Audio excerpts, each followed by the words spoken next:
Dans cette vidéo, nous poursuivons l'étude de la fonction logarithme népérien que nous avions introduite dans la vidéo précédente. Nous avions défini la fonction logarithme népérien comme la fonction réciproque de la fonction exponentielle. Nous avions vu trois façons d'exprimer le fait que ces deux fonctions étaient réciproques l'une de l'autre.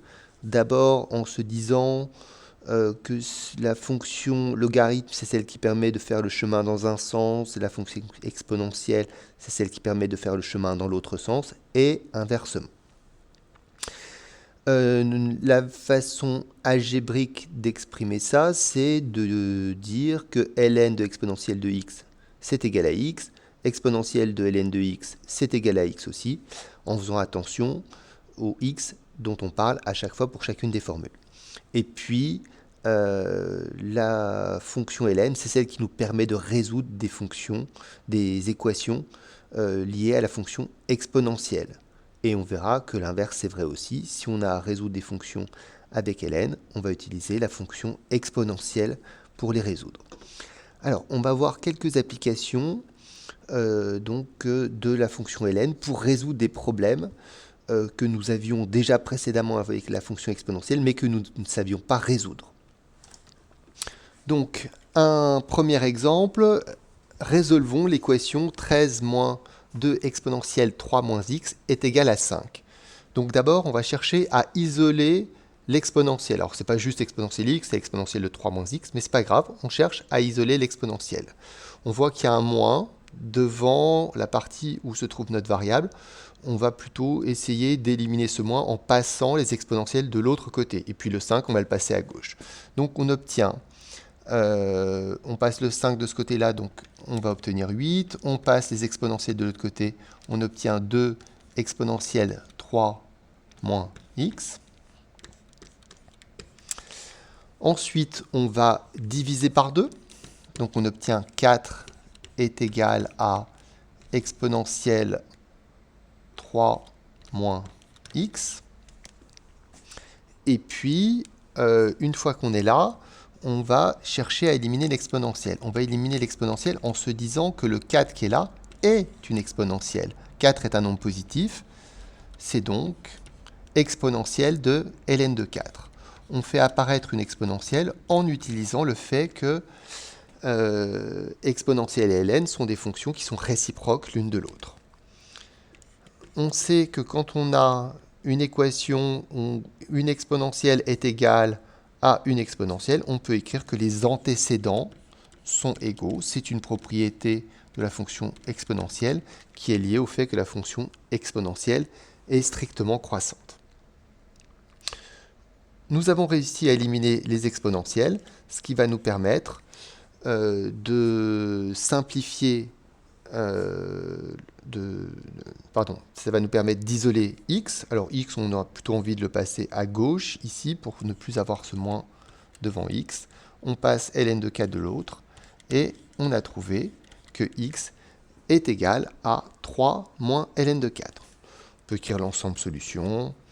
Donc une seule solution qui est 3 moins ln de 4. On peut trouver une valeur approchée à la calculatrice pour se faire une idée de la valeur de ce nombre, mais on a trouvé la valeur exacte de ce résultat. Alors, on voit quelques exemples. Ici, souvent, quand vous êtes confronté à cette situation, les élèves ont tendance à vouloir appliquer la méthode qui se trouve là. Et ils forcent les choses. On se retrouve avec des ln de moins 2, il faut faire très attention. D'abord, le nombre moins 2, ça n'est pas une exponentielle parce que le nombre moins 2 est négatif. Mais vous ne devriez même pas arriver à là. Ici, vous avez une exponentielle qui est égale à moins 2, et ça, c'est impossible, car une exponentielle est toujours positive. Donc, on va écrire impossible, car exponentielle de x, alors je vais écrire t parce que x est déjà utilisé, exponentielle t, est strictement positif pour tout t. Exponentielle x, c'est toujours positif. C'est jamais égal à moins 2. Il n'y a pas de solution. Alors, pour éviter que les élèves disent à chaque fois, quelle que soit la situation, il n'y a pas de solution, dès qu'ils ont l'impression que quelque chose est impossible, je présente l'exemple 3. Donc, on vous demande de résoudre exponentielle supérieure à moins 4. On va faire la même remarque. Exponentielle t est strictement supérieure à 0 pour tout t appartenant à R. Mais alors, si exponentielle est supérieure à 0, a fortiori, il sera supérieur à moins 4. Toujours. Ce qui veut dire que l'ensemble solution, c'est l'ensemble des réels. Peu importe que ce soit écrit moins x plus 3, que ce soit écrit x moins 7, on ne s'occupe pas tellement de ce qu'il y a dans l'exponentielle, on raisonne sur la fonction exponentielle elle-même. Exemple 4. Donc, souvent, ces résolutions d'équations, d'inéquations, vont nous permettre de trouver le signe d'une expression faisant intervenir la fonction exponentielle. Alors, je fais quelques rappels sur le fait de trouver un signe. Une étude de signe, pour être réussie, doit respecter une certaine démarche. On doit se poser un certain nombre de questions dans le bon ordre. La première question, c'est est-ce que le signe est évident? Si on vous demande de trouver le signe d'exponentielle x, c'est un signe évident. Exponentielle x, c'est un nombre positif. Si on vous demande de trouver le signe de x carré plus 4, c'est un signe évident, c'est toujours positif. Ensuite, est-ce que l'expression correspond à une forme connue, remarquable, qui a été étudiée? On a étudié le signe du premier degré, le signe d'une expression du second degré. On sait étudier le signe d'un produit, ça veut dire qu'il faut faire un tableau de signes avec plusieurs lignes. Le signe d'un quotient, il faut faire un tableau de signes avec plusieurs lignes. Donc voilà les situations qui sont connues. Il ne faut pas passer à côté de ces situations. Ensuite, la question qu'on doit se poser, c'est est-ce que, même si ce n'est pas d'une forme connue, est-ce qu'on peut se ramener à une forme connue? Est-ce qu'on peut transformer la forme qu'on nous donne? Souvent, les transformations en question, ce sont les factorisations qui permettent de revenir à un produit, ou les mises au même dénominateur qui permettent de se ramener à un quotient. Et en dernier recours, si on ne sait rien faire de tout ça, si les trois premières manières de trouver un signe n'ont rien donné, en dernier recours, on va résoudre une inéquation. Et c'est ce qui se passe pour la fonction exponentielle. On n'a pas de connaissances à avoir sur cette fonction concernant le signe d'une expression comportant une exponentielle. Donc, on va être obligé de faire par nous-mêmes, c'est-à-dire on va se demander quand est-ce que l'expression est positive, quand est-ce qu'elle est négative, quand est-ce qu'elle est nulle. Donc, je commence et on se demande quand est-ce que l'expression est positive. Alors, on se demande quand est-ce que 14 moins 2 exponentielle 2x moins 3 est positive. Donc, voilà la question posée. Quand est-ce que l'expression est positive? Ensuite, quand j'aurai résolu ça, je pourrai faire un tableau de signes. Et dans ce tableau de signes, je pourrai placer le signe plus. Donc, on résout. On utilise la même méthode que précédemment. On passe les exponentielles de l'autre côté pour avoir un signe plus devant le E. On divise par 2. 7 supérieur à exponentielle 2x moins 3.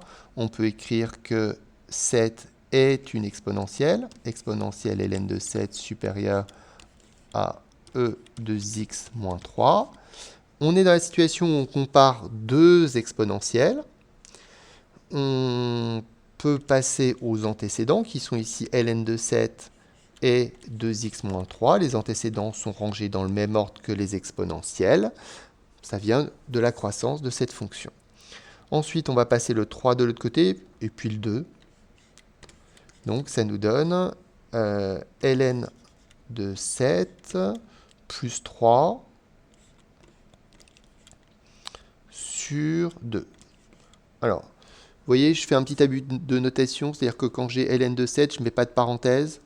Par contre, dès qu'il y a une petite ambiguïté, ici c'est le cas, on ne sait pas trop si c'est ln de 7 et plus loin plus 3 ou si c'est ln de 7 plus 3. C'est bien ln de 7 plus loin plus 3, donc je vais rétablir les parenthèses autour du 7. Donc voilà, on a réussi à isoler x. On sait quand notre expression est supérieure à 0.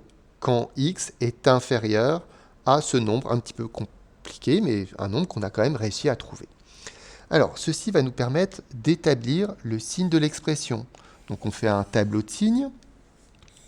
Dans ce tableau de signes, bien sûr, au numérateur, dans la première ligne, nous aurons x. Dans la deuxième ligne, nous aurons l'expression, à savoir 14 moins 2 exponentielle de 2x moins 3.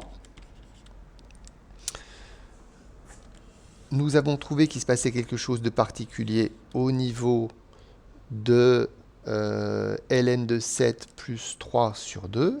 ln de 7 plus 3 sur 2.